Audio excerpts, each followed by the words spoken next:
Today, I'm harvesting blueberries from my garden and turning my abundant harvest into creamy and silky smooth homemade blueberry ice cream. Not only are blueberries delicious, these antioxidant-packed berries may help reduce the risk of cancer and other chronic diseases. For when you want a little extra sweet treat, let me show you how easy it is to make blueberry ice cream at home. I'm starting by harvesting some blueberries from my backyard. I'm currently growing 8 different blueberry varieties, and this one right here is Sunshine Blue. This is one of my most productive varieties, mainly because it only needs 150 chill hours. And here in Orange County, we don't get a ton of chill hours, so planting fruit varieties that require less chill works best for us. There's really nothing like being able to walk outside and harvest fresh fruit. These blueberries taste so much sweeter and have a crisper and juicier flavor than the blueberries you find at the store. Alright, let's bring these inside and get to work making some blueberry ice cream. The first step is to soak and wash our blueberries. If your blueberries are homegrown, you probably aren't using any pesticides, but there can still be some dirt or debris or maybe a couple little ants or critters that you'll want to wash off. And now I'm going to transfer these blueberries to another bowl with a paper towel to dry. After the excess moisture is gone, I'm removing the paper towel and then adding these to a saucepan on my stove. This is about 4 cups of blueberries, which is the amount I'm using for my recipe. I will put all of the recipe ingredients in the description box. The next step is to add 1 cup of granulated white sugar. I also added a pinch of salt, and now I'm giving this a little stir to coat the blueberries with the sugar. Now I turn my stovetop burner on to medium-high heat, and I'm going to continue stirring this mixture until the sugar has completely dissolved. This took about 1.5 minutes, and after the sugar dissolved, I left this on medium heat until it started bubbling. At this point, I continued stirring for about 5 more minutes until the mixture had thickened and the blueberries had reduced in size. After 5 minutes, this is what my blueberries and sugar look like. You can see how much thicker the mixture is with all of the blueberry juice separating from the berry skins. Now let the mixture continue to bubble and cook for another 2 minutes or so, and stir occasionally to make sure nothing burns.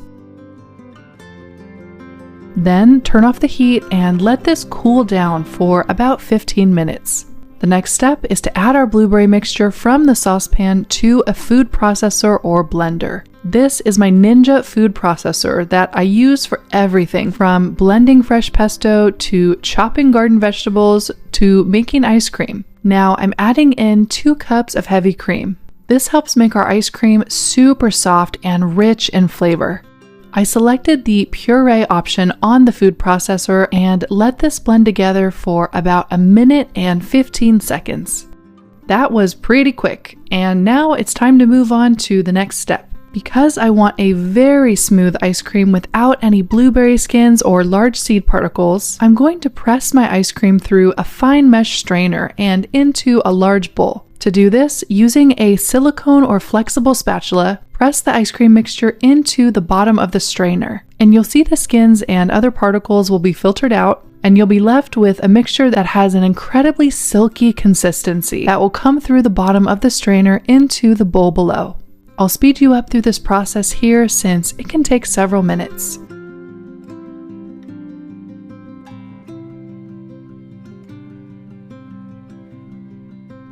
Here are the blueberry skins and other blueberry particles. The strainer did a great job filtering these out. I went ahead and repeated the same process with the remaining mixture from the food processor. Now we have a velvety smooth and vibrantly purple blueberry cream. The final ingredient we're going to add now is 1 teaspoon of lemon juice. And now I'm giving the mixture a final stir to make sure the lemon juice is completely incorporated.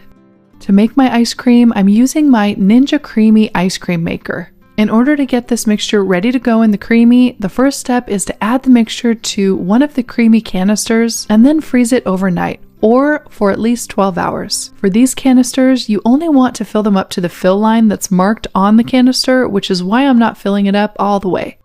I'm adding a lid, and now off this goes to the freezer.